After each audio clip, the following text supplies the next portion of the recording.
Hi guys and welcome to my YouTube channel. My name is Wandara Siweda and the segment that you're about to listen to is from Capricorn FM.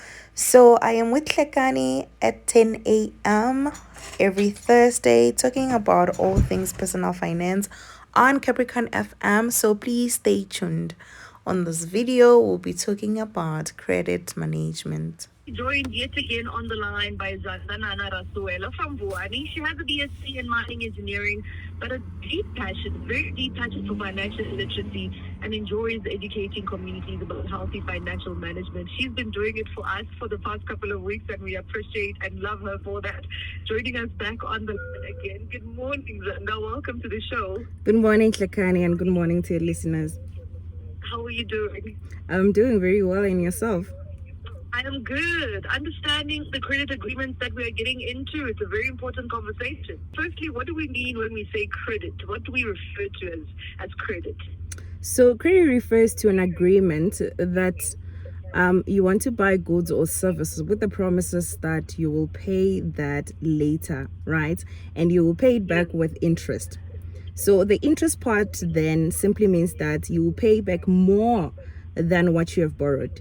So you will actually pay back more than what you would have paid if you were to buy this product cash. So there are various types of credit.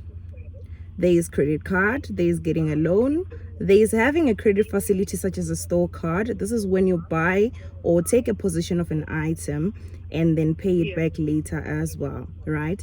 Or it could be a phone contract. But there's also big purchases that we make on credit, and this could be like your vehicle loan or your home loan. Sure. Now, let's move on to bad credit and good credit. What is meant by those two? So we'll link this answer back to the budgeting topic that we covered in the past weeks, right? So when we spend, we always need to ask ourselves, is this something that we really need? Or is something that we just want, right? So with credit as well, we also need to take into consideration that taking a credit to finance luxuries, such as going on a holiday or hosting parties or buying fancy clothes, it's really not a good idea. However, taking a credit for something that will help you grow or something that will improve the quality of your life, such as taking a home loan or a study loan or a loan for business, this is then what we consider a good credit, right?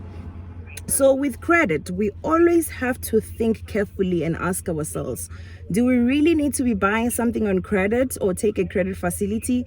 Or can we wait and delay ourselves of the purchases that we need to make so that we can save enough money and then buy these things cash? Right? So another important thing that we need to keep in mind is that when we constantly borrow to finance our day-to-day consumable expenses such as food, this is a bad credit. It's a bad way of using credit, right? So you're most likely to be trapped into a debt spiral when you spend on credit like this. So if this is you, the things that you need to do is to reevaluate your budget.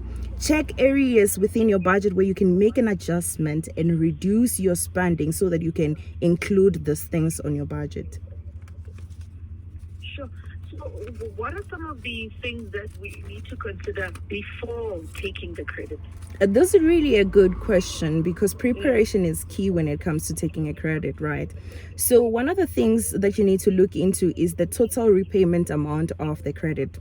So you want to consider the total amount that you're going to pay. This would include the money that you're borrowing, plus interest, plus service fee, right? So you need to check your monthly installment and check whether you can afford this credit. And this is together with all other existing expenses that you already have on your monthly budget.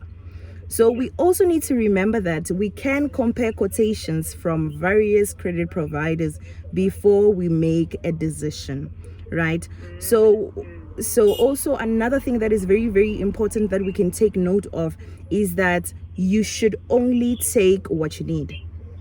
Right? Okay. You can be told that yes, Lekani, you qualify for 20,000 Rand, but if you only need 10,000 Rand, that is the amount in which you should take on credit. Sean, that is always a tricky one. Yeah. But 250 is available and you just need 20 and you're like, you know what? But Yeah. it's a tricky one and it requires a lot of discipline, yeah? Yes, most definitely.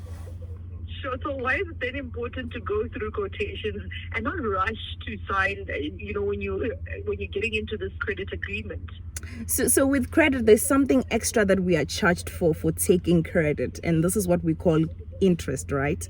So going through multiple quotations to check the interest rate that each provider is offering you, you get to choose a better one, right? Okay. So the interest rate is then charged depending on the prime lending rate, and the prime lending rate is determined by the Reserve Bank. However, it's important for us to understand that these interest rates then also differ from customer to customer depending on each person's credit profile.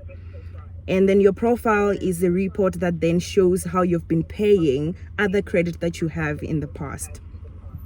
So getting back to your question of why it is important and what you're looking into when you do this quotation. So what you want to check is the credit term, right? You want to see the number of months or years that you're expected to pay this credit.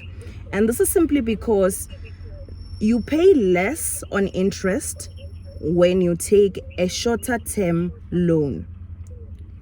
You also need to check if there's any other fees that are involved on this credit. And this could be like services fee or credit life insurance.